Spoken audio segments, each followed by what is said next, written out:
De este tema más en profundidad, comprender qué dice la normativa, si se están haciendo las cosas bien, si estamos al debe. Está con nosotros el director ejecutivo de Electroconsultores, Francisco Aguirre. ¿Cómo está? Bienvenido. Hola, buenas tardes. ¿Cómo observa usted lo que ha pasado? Una nevazón sumamente masiva en la metropolitana, no es algo habitual, estamos claros, pero convengamos en que pasen 3, 4 días y haya gente sin luz. No es una situación normal. Bueno, hay que reconocer que es un evento que sí fue inusual para todo el mundo, ¿no es cierto? Más aún yo creo que sorprendió a las compañías eléctricas, desde el punto de vista de que efectivamente hay que recordar de que en el sector eléctrico en general hay un sector que es muy desregulado, particularmente en precios, pero no en la operación, que es la producción de electricidad. Después viene un sector que está muy regulado hoy día, que es el sector de transporte o de transmisión de electricidad, para lo cual incluso estuvo trabajando durante un par de años en un cambio de ley que tenemos desde el año pasado, 2016. ¿Ya? Y tenemos el tercer y último eslabón en la cadena, que llega al consumidor final, que es el sector de distribución, que tiene una normativa que en la práctica data de la reingeniería económica de los años 80 en Chile, y que está muy regulado, pero con muchas cosas que hay que actualizar. Y efectivamente la distribución a nivel de consumidor final es una actividad que hoy día en Chile se desarrolla en la misma forma como hace 40, 50 años atrás. Y en la práctica hoy día hay mucha innovación, como por ejemplo la gran dificultad que tuvo la gente, que hoy día sufrió el percance de encontrarse sin luz, y no por un rato, sino que por un largo rato y algunos por días, ¿no es cierto? Se encontró con una barrera que es la que como usuarios nosotros encontramos en otros ambientes también, que es el famoso call center, en el que no podemos hacer llegar realmente a un humano incluso nuestros reclamos, sino que muchas veces nos atiende una máquina, y en el que el tema de comunicaciones y de digitalización de los sistemas de medida y de los detectores de fenómenos de falla, hoy día en Chile prácticamente no hay nada. Entonces ahí tenemos una condición de mercado que tiene que mejorar. Se empezó a trabajar en este tema de la distribución, del mercado de distribución y en la regulación de la distribución ya el año pasado. Hay grupos de trabajo hoy día que están avanzando y se espera, por lo menos creo yo, que en el transcurso del próximo año 2018 vamos a tener una regulación nueva en la cual este tipo de eventos va a enseñar mucho. O sea, antes de seguir profundizando, fue bueno que pasara esto porque de una u otra manera le va a poner un acelerador a hacer los cambios y ajustes y actualizar una norma de la distribución final que, como usted dice, es muy antigua. En 30, 40 años el consumo de energía ha cambiado drásticamente. Hace 40 años no teníamos tanto aparato eléctrico en nuestras casas. Hoy día es vital. Antes era un par de electrodomésticos, hoy día son miles de cosas que hay que cargar con energía, desde las calefacciones, los teléfonos y cuánta cosa. Bueno, esto ayuda también al consumidor final a comprender que la energía es un insumo muy valioso, ¿no?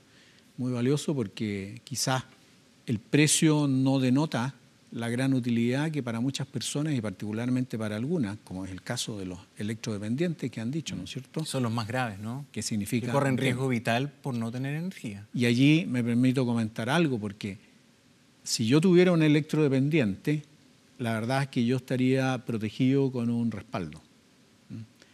Y yo creo que eso es algo necesario. Por ejemplo, aquellos que tienen casas en lugares relativamente aislados, en zonas rurales, todos tienen su motor generador. Ahora, ¿por qué?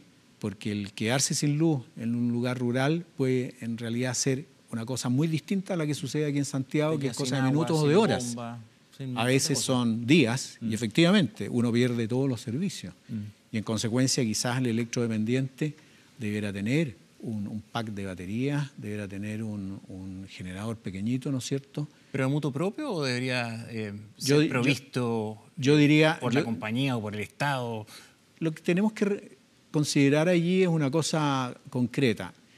Hay una tarifa regulada y esa tarifa regulada está regulada para un escenario estándar. Nosotros tenemos en Chile una regulación del sector de distribución que se basa en lo que se llaman empresas modelo. Esta regulación conforme a la normativa vigente hoy día desde los años 80, es una regulación en que cada proceso tarifario se hace cada 4 años y la empresa modelo que regula, el regulador que establece cuál es la empresa modelo, es una empresa que es distinta cada ocasión. Y por lo tanto, la misión del regulador es ir, llamémoslo así, apretando los tornillitos para que efectivamente la rentabilidad de las empresas de distribución se basen en la eficiencia, en el entorno a los resultados teóricos de esa empresa modelo. Ahora, si la compañía distribuidora es más eficiente que esa empresa modelo, va a tener mejor rentabilidad. Si es menos eficiente, va a tener menor rentabilidad. Pero a lo que voy en el fondo es que hay una tarifa que está relacionada con un ejercicio y una operación de este negocio eléctrico y de esta industria eléctrica en general en el área de distribución, que es un estándar y estas cosas se han salido del estándar. ¿Se está invirtiendo lo necesario? Se ha hablado en estos días, bueno, dentro de muchos factores que se comentan, que se hablan, que se columnean, que se editorializan, o las redes sociales, de las ganancias que tienen estas compañías de distribución, que son bastante buenas. Y muchos se preguntan si efectivamente el regulador está haciendo la supervisión adecuada, está apretando lo necesario, está fiscalizando lo necesario para que se hagan las inversiones, la renovación, la tecnología más de punta, para que se evite al mínimo el riesgo. Sí, pero insisto que todo esto dentro de un marco de diversas normativas. La verdad es que no es solamente una ley, hay un reglamento de la ley, ¿ya? Y hay normas técnicas. Y hay una cosa que se llama norma técnica de calidad y seguridad de servicio. Y esa norma técnica incluso establece los tiempos de interrupción o los eventos de interrupción, que hay que contabilizarlos como un evento, que es distinto del cuánto dura el evento, ¿no es cierto? Y límites que si son sobrepasados tienen multa. Y que incluso si son muy sobrepasados exigen que haya que compensar al cliente final. ¿Qué es lo que va a pasar ahora? Y es lo que va a pasar ahora. Así compensación inmediata. O sea, la gente no va a tener que reclamar y en la próxima boleta eso se debería notar. Evidenciar. Automáticamente. Ahora, esas compensaciones y esas son bastante caras. ¿Eh? O sea, cuando a la compañía distribuidora le dicen, mire, usted se excedió, pasó los límites, le pongo la luz roja y le paso un parte. Y ese parte es que usted tiene que pagar 2 veces el costo de falla por cada kilowatt-hora estándar no servido. O sea, se calcula cuál es el promedio de ese cliente, ¿no es cierto? Y se calcula lo que debió haber sido atendido en kilowatt-hora y lo que no se atendió tiene que pagarlo a un costo que sea al doble de un costo de falla. Y ese costo de falla, en términos muy, muy gruesos, ¿no es cierto?, es aproximadamente 7-8 veces la tarifa normal, lo cual quiere decir de que el costo para la compañía distribuidora de pagar esa compensación es un costo bastante alto. Porque si yo tengo que pagar 8 o 10 veces el valor de la tarifa, y supongamos que en la tarifa yo me estoy ganando un 10%, por decirlo de esa manera, ¿ya? En la práctica es como equivale a pagar 100 veces una cierta rentabilidad que tiene que recuperar en alguna forma, ¿no? Ahora, yo creo que este evento obviamente le hace un efecto fuerte, tanto económico como técnico, a las compañías distribuidoras que hoy día tienen que precaverse de las sanciones que le van a llegar por parte de la autoridad y de lo que viene necesariamente y lo que estamos conversando. O sea, después de esto, efectivamente, seguramente la regulación y una nueva norma va a establecer un óptimo distinto al que hoy día se le está pidiendo a la regulación de la distribución, solo de la distribución en este caso, y vamos a tener en el futuro una mejor condición de servicio eléctrico. Sí. El tema del soterramiento, por ejemplo, es un tema, a medio mundo le gustaría que las redes estuvieran soterradas, ¿ya? Pero una red soterrada cuesta un estándar entre 7 y 10 veces el tema de la red aérea. Pero ojo, eso no es 7 veces la tarifa, porque la tarifa del consumidor final, en estrictísimo rigor, en total es del orden de 1/3 del total de la tarifa es de distribución. Y de esa tarifa, una parte es la que renta la inversión, porque hay otras partes que tienen relación con la operación y el mantenimiento. En consecuencia, si yo tengo que subir mucho las inversiones, porque tengo que invertir en este soterramiento, ¿no es cierto?, el efecto en el consumidor final no es tanto. Como solo ejemplo, en Santiago nosotros tenemos áreas aéreas 100% y áreas 100% subterráneas. Y en la distribución, en términos muy simples, la distribución se divide entre lo que se llama alta tensión en distribución o media tensión en términos técnicos y lo que es baja tensión. Baja tensión es lo que llega a nuestras redes en forma doméstica. Claro. Y la alta tensión, digamos, son los cables más importantes que uno ve en las calles, Claro, que existen. Por ejemplo, Alonso de Córdoba acá u otras... Por ejemplo. Las torres, en fin. Las torres esas ya no son distribución. Las torres esas de Alonso de Córdoba son subtransmisión. Ahora, la red eléctrica puede, a nivel de distribución, que es toda la red que está de 23.000 volts hacia abajo, esas torres de Alonso de Córdoba son torres en 110.000 volts o 220.000 volts en algunos casos. Pero todo lo que está de 23.000 volts hacia abajo es distribución. Pero distribución hasta del orden de 400 volts, de 23.000 hasta antes de esos 400 es alta tensión, y los 400 hacia abajo, que es el servicio trifásico a una pequeña industria o monofásico a una casa, eso es baja tensión. Ahora, las redes subterráneas pueden ser subterráneas solo en alta tensión y la baja tensión ver aérea, o sea, uno todavía tiene el poste por ahí, pero una vez que se van los cables delgados, digamos, por ahí desaparecen, no, los gruesos están debajo de la tierra. Francisco, pero a ver... Y lo que te quería señalar solamente es que la diferencia que hay, por ejemplo, entre el centro de Santiago ¿Ya? o otra zona que también tiene tarifa subterránea, que es la zona de la dehesa, y lo que tiene un servicio solamente aéreo, las diferencias son cifras del orden de entre 7 y 10, 12%. No es 15%. mucho. No es mucho. O sea, podría ser practicable, soterrar. Sí, pero el problema es que cuando alguien piensa en soterrar, es decir, alguien, por ejemplo, aquí en la Comuna de Providencia, alguien decir, a ver, ¿cuánto tiempo nos demoramos nosotros en soterrar toda la red? Pero eso significa sacar todo lo que existe y reemplazarlo por algo nuevo. Y eso son inversiones nuevas. Claro. Cuando hablamos de este pequeño delta tarifario, en realidad estamos hablando de un valor actualizado y anualizado de una inversión que uno recupera en 20, 30 años, y por lo tanto ese es la fracción chiquitita. Y por ejemplo, si usted licita un multicanal subterráneo, ¿eso podría facilitar las cosas? Abrirlo a inversión extranjera, que construyeran, que se dedicaran solamente a esto y las empresas de servicios le pagaran a un tercero que invierta en esa pega. Existen las empresas de ductos. Claro. ¿Ya? Existen las empresas de ductos. Hay una cosa, por ejemplo, concreta, que yo recuerdo que se discutió a nivel de los especialistas, pero no se le dio mayor bola en su época. Debemos recordar que cuando llegó el gas natural a Chile, que esto a fines de los años 90, sí, aquí abrieron una cantidad de calles e hicieron una cantidad de zanjas para tender los famosos tubos amarillos de conducción del gas.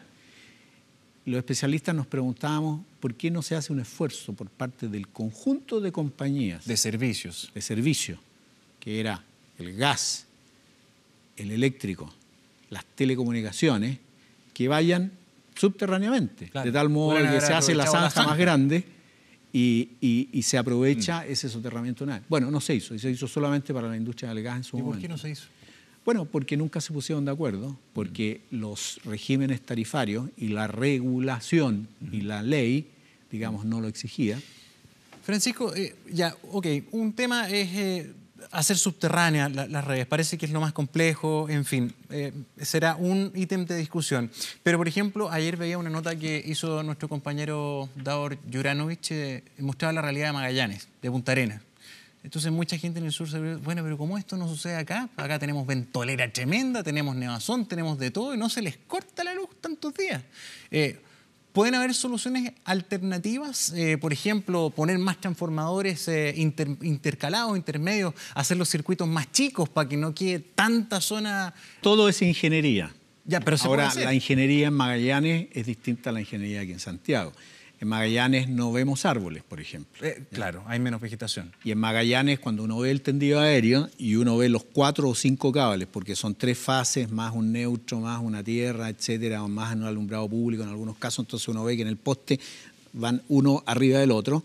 Usted ve que en Magallanes los postes están un poquito más juntos y que adicionalmente entre poste y poste, no como aquí, hay unos separadores. Sí. ¿Ya? De tal modo que si viene el viento, esos no se empiezan a azotar unos con otros. Francisco, en estas partes no se necesita. ¿Tienes un minuto más? ¿Sí? A ver si podemos continuar la entrevista después de un breve boletín que tenemos que hacer por nuestra señal abierta. Perfecto. Gracias. Sí. Bien, le queremos agradecer a Francisco Aguirre de Electroconsultores por habernos esperado y poder retomar esta entrevista respecto a estos largos cortes de energía, explorando las soluciones, el nivel de respuesta, el nivel de cumplimiento de la norma. Francisco, quería preguntar, a ver si podemos retomar un poquito cómo se ha resuelto esto en lugares geográficamente más expuestos como Magallanes, como Punta Arenas. ¿Por qué allá no sufren tanto si allá tienen peor tiempo, peor clima? Bueno, yo mencioné en algún momento que la tarificación eléctrica está absolutamente regulada a nivel de distribución y basada en empresas modelo. Y además, la tarificación comprende lo que se llama áreas típicas. Y en Santiago nosotros estamos en un área típica de un tipo muy distinto al que hay en otras regiones y en otras ciudades. En consecuencia, los estándares, llamémoslo así, y la compensación a las empresas eléctricas es distinta. Yeah. Ahora bien, desde el punto de vista de sanciones y de norma técnica, las normas son las mismas. Pero obviamente que en una ciudad como Punta Arenas, con las ventoleras que conocemos que hay allá y las nevadas que hay allá, la protección que tienen que hacer las empresas eléctricas desde el punto de vista de desarrollo de la red son distintas a las que hay que hacer en un área urbana de mucha densidad como la que es Santiago. Técnicamente allá los sistemas son más seguros. Usted nos explicaba que habían una suerte de separadores de los cables que evitan que se junten y que haya falla. ¿Qué otro tipo de tecnología tienen o de inversión tienen ellos que tal vez podría ser un ejemplo a mirar y que podríamos replicar en el futuro acá? Bueno, hay que decir que las empresas eléctricas que están en Punta Arenas pueden ser exactamente las mismas que están en Iquique o que están en Santiago. De hecho, hay una empresa que se llama Compañía General de Electricidad, ¿no es cierto?, que estuvo afectada por el tema de los incendios en el verano, que es otro ejemplo más que hay que tomar para efectos de esta nueva regulación, que está presente en la práctica desde Arica hasta Coyhaique. Entonces, tecnológicamente la electricidad no ha cambiado mucho desde el punto de vista de lo que es producción y transporte. Donde ha cambiado es en otros aspectos, en que una compañía eléctrica pueda en la práctica tener una suerte de georreferenciación, por ejemplo, exacta del punto donde se produce un problema y en el que está quizás afectando a un grupo de clientes o incluso en el extremo, a el cliente con la dirección X, Y y Z, ¿no es cierto? Ellos hablan de que el medidor nuevo que están instalando va a dar esa georreferenciación. Exactamente. Ahora, esa es una inversión fuerte que hoy día está haciendo en forma experimental por parte de compañías eléctricas, ¿no? Ya, pero si tuviéramos, hacia allá. Si tuviéramos esos supermedidores, tampoco se hubiera evitado el panorama que hemos tenido después de esta nevazón. Dicho sea de paso, yo no sé si usted comparte el diagnóstico que hace el representante de los distribuidores, que dice que el nivel de daño que hubo es comparable al terremoto de 2010. Yo ignoro de cifras. Lo que sí sé es que yo salí el día sábado, en que yo sí tenía luz desde las 8 de la mañana en mi casa, en Providencia, ¿ya? Pero a una cuadra de la casa, en Avenida Suecia, me encontré con un camión que estaba tapado por un árbol y por los cables eléctricos. Y cuando desviamos el tránsito, me fui encontrando sistemáticamente con anormalidades absolutas. Entonces, la cantidad de eventos que había, yo creo que excedió definitivamente, para lo cual la compañía estaba preparada. Y hay un tema que es bien importante. En el sector eléctrico, la gente que tiene que trabajar, lo que son las cuadrillas, ¿no es cierto?, es gente especializada. Entonces, no es cosa de poder preparar con un anticipo de un informe, un pronóstico meteorológico, ¿no es cierto?, de unos días de anticipación, preparar el aumentar la dotación, voy a decir cualquier cosa, en 10 veces quizás lo que sea normal, previendo que se van a producir situaciones.